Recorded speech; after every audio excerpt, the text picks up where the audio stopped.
Okay, so I guess I'm going to do a quick review on Candyman Farewell to the Flesh. This movie is directed by Bill Condon, and it stars Tony Todd, Kelly Rowland, and Timothy Carhart. Now, this is a sequel to the first Candyman. Instead, this one takes place in New Orleans, Louisiana, and it follows a woman named Annie who is the teacher, and one of her students begins to, I guess, see, or he has some kind of connection to the Candyman, and he keeps talking about it. And later on in the movie, you find out that Annie's actually the great granddaughter of Daniel Robitaille and a woman named Caroline, who is Daniel Robitaille is the Candyman, and Caroline was a woman that he was having a relationship with. Basically, that is the plot of this movie. Now, I only seen this movie once, so it's a little bit foggy for me, but I thought it was an okay sequel. It's way better than Candyman 3 Day of the Dead. And I don't really know why a lot of people hate on it, but I actually thought it was pretty decent. It was kind of interesting that they said it in New Orleans, Louisiana, instead of, Cabrini Green in Chicago. So it was kind of weird, but it was kind of interesting. I don't really remember a lot of the kills in it. I remember, the professor from the first movie, the long-haired British guy that was telling Helen the story of the legend of the Candyman in the original. He's doing a book tour kind of thing, because I guess he wrote a book on the Candyman legend and these murders that happened. And he doesn't believe in the Candyman, but someone was warning him that, hey, because there's a guy, Annie's brother in the movie, he's been convicted of these murders, and he's, going on trial soon. But I guess it was him or someone else, I'm trying to remember, told the professor about the Candyman, and he didn't believe him, of course, and the professor ends up conjuring up the Candyman, and he gets killed. I think that the brother also dies by the Candyman later on in the movie. Yeah, the kills are not that memorable. I mean, the kills in the first one are a little bit more memorable, especially the psychiatrist scene, and even the scene with the Rottweiler.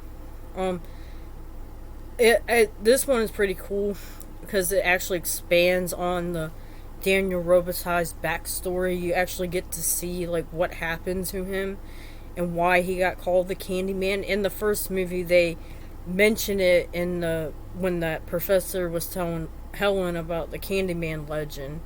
But in this one, they actually go back to the 1800s, and they show that Daniel was having an affair. Well, Daniel Robitaille was a slave. He was a free man, but he painted pictures for this I wouldn't say he's not a slave owner, but he painted pictures for this white man, and he was having an affair with this man's daughter, which back then was illegal, looked down upon. So it pissed off the dad, and he gets a group of men and hunt Daniel down, and they hunt him down, strip his shirt off, cut his hand off. That's how and they put a hook where they cut his hand off. They pour honey over him, and the bees sting him to death, and that's why they call him the Candyman, because one of them goes, ooh, he's a Candyman or something like that, because they pour honey on him. If anyone wants to know why, that's why why his name's the Candyman. Also, it's kind of weird that in the original movie, the way to kind of defeat Candyman is if you don't talk about him or you don't bring his legend up. It's kind of like with Freddy Krueger, if you don't fear him, he won't come. But in this one, you have to destroy the mirror that he originally came from. because when he was getting tortured, the guy, the slave, not, he's not a slave, I don't know what to call him, but he showed, he was making Daniel look in the mirror when he was being tortured, and then I guess his that's where his soul transferred into that mirror, and the mirror is at Daniel's home, his original birthplace. And in the movie, you have to destroy. In this one, you have to destroy the mirror that he came from.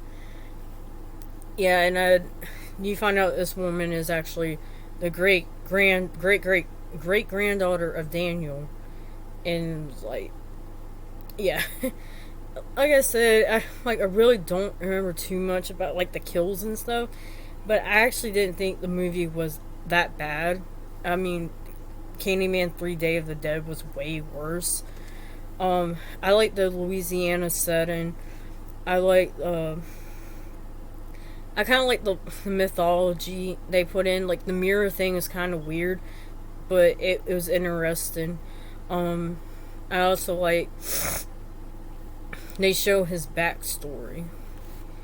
But anyways, that's my quick review for Candyman 2, Farewell to the Flesh.